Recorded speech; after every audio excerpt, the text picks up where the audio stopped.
Karjat superfast, वेगवान शहराचं वेगवान न्यूज चॅनल। काही दिवसांपूर्वी नेरळमध्ये नागरिकांनी महावितरण कार्यालयावर धडक मोर्चा काढला होता। तब्बल 3 दिवस लाईट नसल्यामुळे नेरळचे नागरिक हैराण झाले आणि संतप्त नागरिकांनी थेट महावितरणच्या अधिकाऱ्यांनाच फैलावर घेतलं।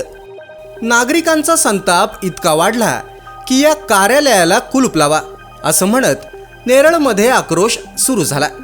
अखेर आमदार महेंद्र थोरवे यांनी दखल घेऊन नेरळच्या महावितरण कार्यालयाला भेट दिली। केंद्रे कानपाडात काशीत परत सांगतो इथे मला आज जे पूर्ण नाही झालं तर पुन्हा समस्या आली तर कानाखाली खाशील अशा संतप्त भावनेनं आमदार महेंद्र थोरवे यांनी अधिकाऱ्यांना चांगलंच झापलं। नागरिकांची बिलं भरमसाठ येत आहेत, नागरिक बिलं सुद्धा भरतायत, तरीही महावितरण सुविधा देण्यात अकार्यक्षम कसं काय असा सवाल आमदार महेंद्र थोरवे यांनी उपस्थित केला।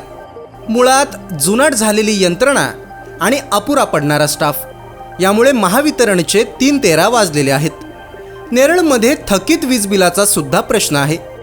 महावितरणने नेरळ ग्रामपंचायतीच्या लाईट बिलमध्ये 16% कपात केलेली होती आणि सद्यस्थितीत ग्रामपंचायतीचं एकूण लाईट बिल 1,48,00,000 रुपये आहे। महावितरणने ड्युटी चार्जचा परतावा लवकरात लवकर केला तर वीज बिलाचा प्रश्न मार्गी लागेल आणि नेरळकरांची पाणी समस्या सुद्धा दूर होईल। महावितरणने त्वरित यावर उपाययोजना करण्यासाठी आमदार महेंद्र थोरवे यांच्या आदेशानं प्रसाद थोरवे यांनी थेट ऊर्जा मंत्र्यांची भेट घेतली। ऊर्जा राज्यमंत्री मेघना बोर्डीकर यांना निवेदन देत आणि समस्या सांगत प्रसाद थोरवे यांनी नेरळकरांची वीज समस्या मंत्र्यांपुढे सादर केली आहे। त्यामुळे येत्या काळात त्यावर सकारात्मक निर्णय येऊन नेरळकरांची वीज समस्या मार्गी लागेल असा विश्वास सर्वजण व्यक्त करतायत।